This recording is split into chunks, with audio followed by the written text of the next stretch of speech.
story follows Michael, a boy of only 12 years, known by the nickname Fresh. He lives with his aunt in a small, overcrowded apartment where more than 10 brothers and sisters live. His father does not live with them and only appears from time to time. Fresh is intelligent and observant, but very early he finds himself involved in the world of crime. To earn money, he works as a package delivery boy for the bosses of the neighborhood. Right at the beginning, we see him going to the house of a Latin American woman. She acts kindly, offers milk and cookies, but the visit had another objective: to deliver to Michael the merchandise already separated into small packages. The woman tries to trick him by hiding some of the packages in her pocket, but the boy notices immediately. This job is risky, but Michael accepts it because the big boss of the area, Esteban, has a special interest in his older sister, Nicole. This connection makes the other boys in the neighborhood trust him to transport the merchandise. Only that there is a constant threat. Esteban has already made it clear that if something were lost, Fresh would pay dearly. Because of this side job, Michael always arrives late to school. Outside on the street, Fresh tries to live like any other boy his age. His best friend is Chucky, a boy who is overweight, funny, but clumsy. He loses money in card games, is not good at basketball, and dreams of big things without having any notion of danger. At school, Michael also observes Rose, a classmate who draws a lot of his attention. When he finally gets the courage to approach, she teases him, saying that she actually likes Chucky. Rosie still boasts of living in a mansion with her white mother and provokes Fresh, saying that he will never have enough money to live with her. Despite the provocations, Fresh is not naive. Near the train line, he keeps hidden a bundle of bills inside a rusty can. There he adds every dollar he manages to save. His dream is simple but distant: to leave the ghetto and live in a better neighborhood. Meanwhile, reality inside the house is hard. The older sister, Nicole, can't stand the overcrowding and decides to leave, going to live with James, a man also connected to trafficking. Another sister asks Michael not to cause more grief to their aunt, since she sacrifices herself to take care of everyone. At the sales point, the boys call customers and Fresh makes the deliveries. A guy buys a packet to try, but soon after a pregnant woman appears. He refuses to sell. The woman, in crisis, even offers her body in exchange for 10, but Fresh pushes her away. This scene amuses Jake, a bully who supervises the boys and loves seeing situations like that. Later, Michael goes to complain to the boss because Jake didn't pay his share. The boss gives him $50, but the boy insists on receiving $100 since he had worked the whole day. The men around notice that that boy has a firmness rare for someone so young. At the park, Fresh watches quick chess matches for money. He bets against an experienced player who underestimates him, but Michael surprises, applying a checkmate in a few minutes. It's at this moment that his father appears. Sam had already taught chess to his son and takes the opportunity to recall the lessons. He explains that in the game it's necessary to adapt. When the opponent attacks, you must force him to defend. When you defend, it's time to attack. He also says that sometimes it's better to play as a team than alone. In the end, Sam defeats Michael, but makes it clear that each match is also a life lesson. Even living amid risky businesses, Fresh still sought simple moments with friends. His inseparable partner was Chucky, owner of the dog Roscoe. Chucky had the fixed idea of putting the animal into dog fights, believing that like that, he would get quick money to buy new sneakers and a gold chain. Michael hated the idea because he cared for Roscoe better than the owner himself, but his friend didn't want to listen to advice. At another moment, Michael talks with Esteban. The boss was annoyed because the boy sometimes also worked for Cork, another trafficker in the area. Cork's merchandise was heavier, created addiction faster, and even so, the police didn't pressure him so much. Esteban wondered how Cork managed to keep the business without being bothered, but made it clear that he didn't want Fresh divided between two bosses. The conversation that began so serious changes when Esteban starts talking about Nicole. Even married and with his small daughter in his arms, he shows interest in her. He asks if she has a boyfriend, and Michael lies, saying that his aunt doesn't allow it. The truth is that Nicole had already left home and was living with James, a trafficker who didn't like seeing Fresh approaching his territory. When Michael comments with Nicole about Esteban's looks, she doesn't flinch. For her, James was better, since he treated her like a normal person, while Esteban looked at her as if she were too special, almost a queen, and Nicole didn't believe she deserved that kind of attention. A short time later at the basketball court, Michael watches Rose until she herself approaches him. On the same court, a very skilled young man named Cord was facing alone a group of bullies. He dribbled with ease, but ended up knocked down by Jake, who pushed him on purpose. Cord gets up, ignores the provocation, and keeps playing. Minutes later, he faces Jake again, dribbles, and scores the basket. Jake gets angry in front of everyone, pulls out a gun and shoots, killing Cord right there on the crowded court. The fun atmosphere turns into panic. He still shouts for everyone to spread what happened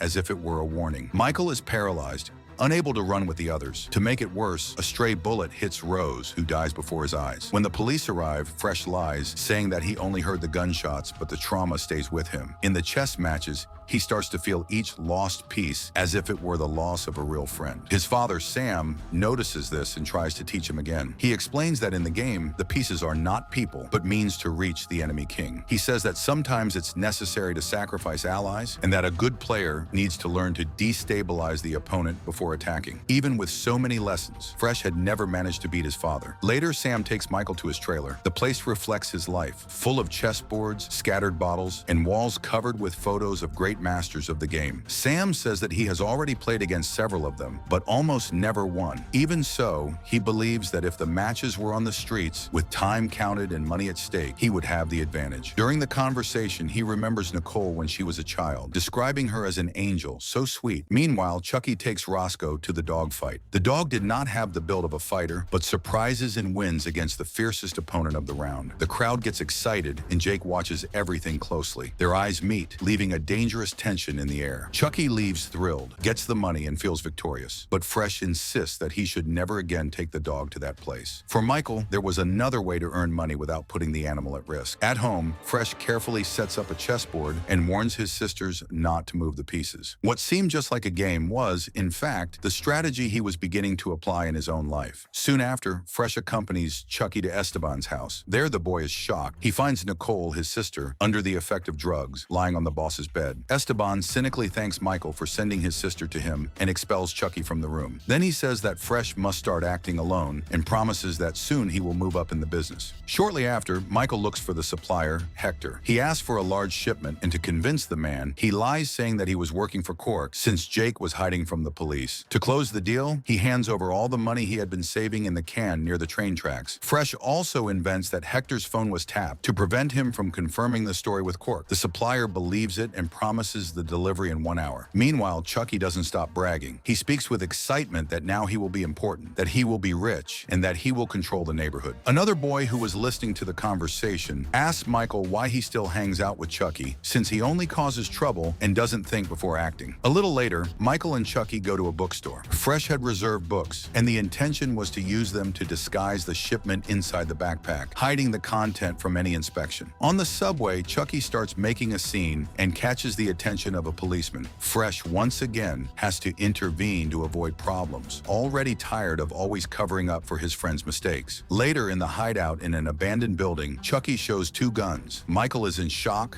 grabs one of them, and throws it away. But Chucky refuses to let go of the other. He says that Michael doesn't respect him and declares that from that moment on, he will run the business alone. Suddenly, a car stops in front of the building. Instead of running, Chucky opens fire against the armed men. The confrontation is quick. Chucky falls and the gun slips from his hands. The revolver rolls under the car. The tire bursts and his hand gets trapped. Michael tries to go back to help him, but can't. With no choice, he's forced to flee. The men reach Chucky and kill him right there. Once again, Michael is taken to the police station. Once again, he lies, saying that he doesn't know who was responsible. Detective Perez gives him a card, asking him to call if he ever decides to tell the truth. At home, his aunt faces him firmly. She says she can't risk the safety of the other 11 children because of him. She warns that as soon as there's an opening, Michael will be sent to an orphanage. At school, the pressure continues. A curly-haired classmate accuses him of being responsible for Chucky's death and goes after him. Michael tries to defend himself, but the weight of guilt already follows him inside. Soon after, as he leaves home, Michael is surprised. A pickup truck stops on the street and he's pushed inside. The destination is Cork's headquarters. The trafficker stares at him and says that he suspects Esteban, since the same merchandise has started circulating in his territory. Fresh, staying calm,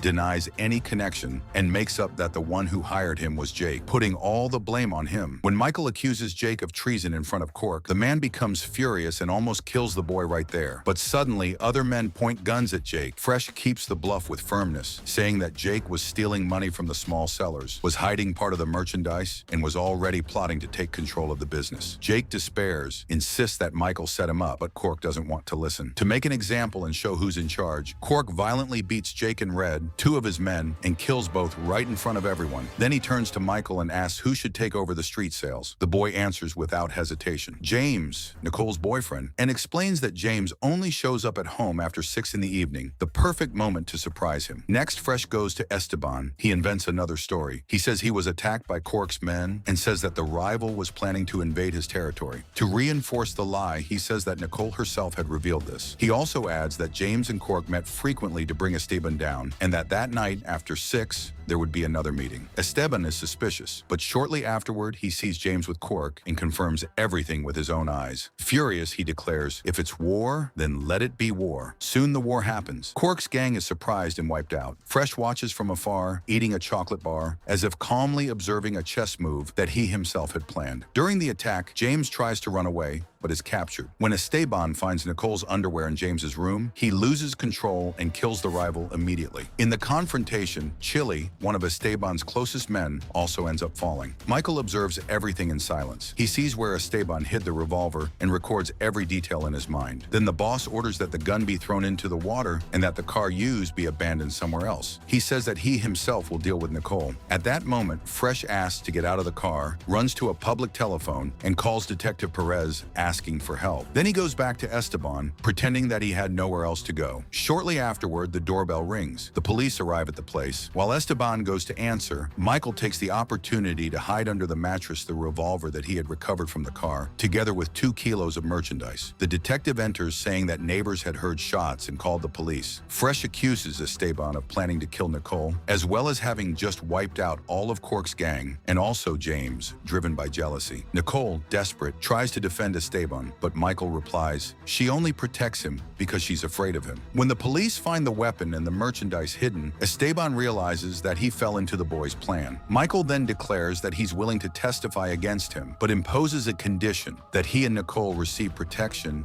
and be taken out of the ghetto. Perez agrees, guaranteeing police protection. The last scene happens in the park. Fresh arrives late for another chess game with his father. Sam complains because of the delay, sets up the board and gets ready, but when he raises his eyes, he sees his son crying uncontrollably. There, it was no longer a simple game. It was the reflection of everything that Michael had done. Each calculated move, each sacrifice, and the loss of his own innocence. A real checkmate, not on the board, but in his life. The moral of the story shows us that even so young, Michael had to use strategy and coldness to survive in a cruel world. By turning life into a chess match, he discovered that to win sometimes, it's necessary to give up what you love the most. It is a harsh work, but brilliant in its message. Intelligence is also a powerful weapon. What do you think about Fresh's decision? Let me know in the comment section. Please like and subscribe for more movie recaps. See you in the next video.